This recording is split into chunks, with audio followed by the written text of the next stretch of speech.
All right, today we're diving into something truly timeless, the ancient art of love.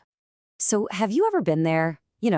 Endlessly scrolling through apps and articles, just looking for some decent advice on love? Yeah, you're definitely not alone. It's a search that's, well, pretty much as old as time. But what if I told you that some of the most detailed guides on this stuff were written almost 2,000 years ago? So forget the apps for a minute. Let's go meet history's original dating coaches. So here's what we've got on tap. We're going to look at just how open ancient folks were about love. Then we'll dive into Ovid's Roman playbook and Vatsyayana's guide to pleasure. After that, we'll put them head to head and figure out which one's the beginner's course and which one's for the experts. All right, first things first. Let's set the scene a bit and talk about just how, well, open ancient cultures were when it came to love and sex. We sometimes think of the past as being super repressed, but that wasn't always the case. In places from ancient Rome all the way to India, sex was just seen as a totally normal, integral part of life. There wasn't all this shame around the body. In fact, they literally wrote books to help people find love and, make things more pleasurable. And look, this wasn't about chaos. It was about enjoying a full, wholesome life within the rules of their society. And that brings us perfectly to our first guide. Let's talk about the Roman poet Ovid and his, shall we say, controversial playbook for seduction, right in the heart of the Roman Empire. So let's meet the man himself, Publius Ovidius Naso, but we all just call him Ovid. He came from a wealthy family and was supposed to be a lawyer, but he just couldn't stay away from poetry.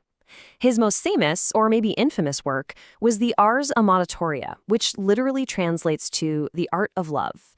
And it was basically a how-to manual for winning and keeping a mistress. And yeah, it was so scandalous that Ovid actually got banished from Rome for it. Ovid's whole philosophy was built on this incredible confidence. He basically argued that there's no such thing as a woman who can't be won over. For him, it wasn't a question of if she'd say yes, but a question of how you were going to persuade her. It's a really tactical, almost military-style approach to romance, which kind of makes sense when you think about the whole conquest-driven Roman Empire, right? So what were his secret weapons? Well, Ovid breaks it down to three main things. First up, flattery. Just never stop telling her how amazing she is. Second, promises. Make a lot of them and swear on all the gods you'll actually keep them. And the third one? Tears. Yep, Ovid called tears a mighty useful resource when it comes to love.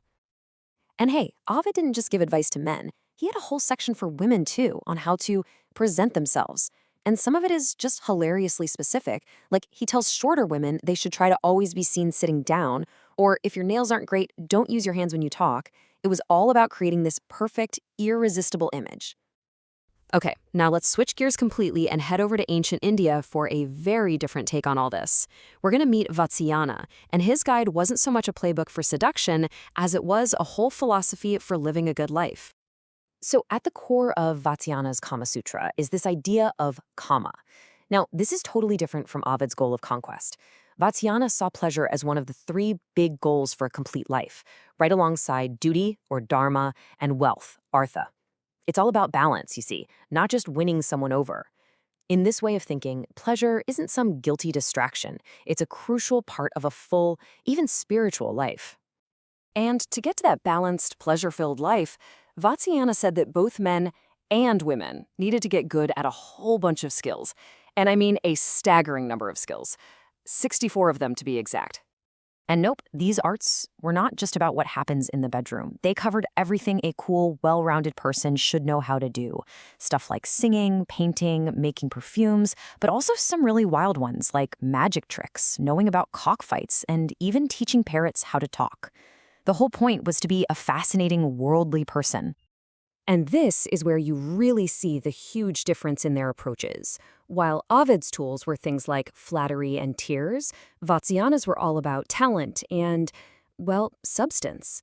The idea was that you'd win someone over by doing something amazing, like a magic trick, or impressing them with your art, or just captivating them with a song. It's about attracting someone with what you can actually do. All right, so we've met our two ancient dating coaches. Now it's time to put their playbooks side by side and really see how they compare. And when you lay it all out, the differences are just, wow, they're stark. Ovid's book is poetry, and it's totally laser-focused on one thing, winning a lover, using tactics like flattery. Vatsyayana's is written in prose, and it's all about living a full life where pleasure is a key part, and mastering the 64 arts is how you get there. The scope is just completely different. One is about seduction, the other is about a whole lifestyle. So, what's the bottom line here? How do we classify these two ancient masterpieces on love?